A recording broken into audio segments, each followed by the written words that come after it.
일요일인 오늘도 때이른 고온 현상이 이어지겠습니다. 고온 건조한 가운데 강풍까지 겹치면서 대형 산불 위험도 계속되고 있는데요. 네, 자세한 날씨 기상팀 유다현 캐스터와 알아보겠습니다. 어서 오세요. 안녕하세요. 네. 네. 자, 어제는 따뜻함을 넘어서 좀 덥더라고요. 오늘도 네. 고온 현상이 이어진다고요? 네, 그렇습니다. 이제 4월 중순에 접어드는데 날씨는 5월에 해당하는 기온입니다. 전국 곳곳에서 만개한 벚꽃을 즐기기 더없이 좋은 날씨인데요. 오늘도 그렇습니다. 보통 이맘때 서울 아침 기온이 6도 정도인데요. 오늘 서울 아침 기온이 12.7도였습니다. 무려 7도가량 높았던 건데요. 오늘도 낮에는 다소 덥겠습니다. 반소매 옷차림이 어울리겠는데요. 서울이 25도로 5월 하순의 기온 보이겠고요. 특히 강릉이 30도, 대구가 29도로 30도 안팎까지 기온이 올라서 여름처럼 덥겠습니다. 하지만 해가 지면 꽤 쌀쌀해지니까요. 겉옷은 꼭 챙겨 나가시길 바랍니다. 네.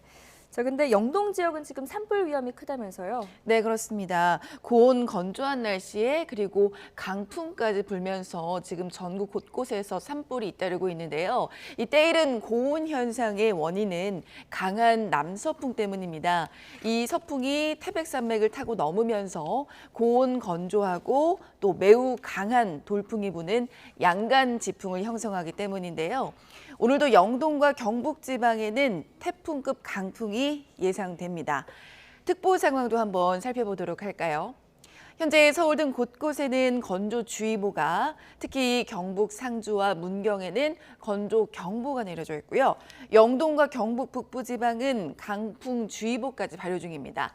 강원 영동은 지난 4일부터 산불 위기경보 경계가 발령 중인데 이 가운데 강릉과 속초, 고성 양양, 그리고 동해와 삼척 등 6개 지역에 대형 산불주의보가 추가됐습니다.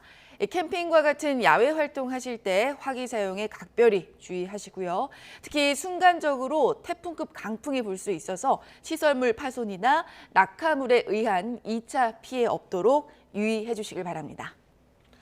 예, 지난 동해안 산불 때 많은 분들이 놀라셨을 텐데 만약 산불이 난다면 그 꼭 알아둬야 할 대피 요령 같은 게 좀 있을까요? 네, 이렇게 건조한 날씨에 또 강한 바람까지 겹치게 되면서 산불 발생 위험이 커지는 주말인데요. 먼저 입산하실 때 인화물은 절대 소지를 하면 안 되고요. 또 논밭두렁 인근에서의 쓰레기 소각도 금지입니다. 만약에 산불 발생을 목격을 한다면 119나 112 또는 시군구청에 신고를 하면 되고요. 만약에 불이 크게 번지고 현장 부근에 있다면 바람 방향을 고려해서 바람을 등진 상태에서 산불 진행 경로를 벗어나야 하고요. 대피할 안전지대가 없다면 낙엽이 적은 곳이나 이미 불이 지나가서 타버린 장소로 이동을 해서 구조를 기다리는 게 좋습니다.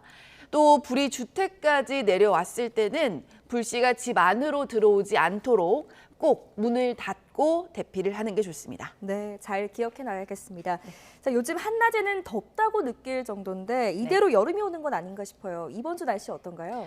네, 갑자기 더워진 날씨에 혹시 봄이 사라지진 않았나 네. 싶으실 텐데요. 그래도 이렇게 봄이 사라지면 좀 아쉽겠죠.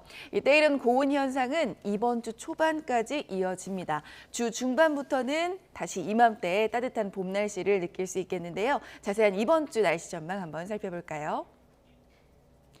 네, 먼저 화요일인 모레까지 5월 중순에서 하순에 완연한 봄 날씨 이어집니다. 하지만 수요일에 전국적으로 비 예보 있는데요. 이 비가 내린 뒤 계절의 시계가 제자리를 찾겠습니다.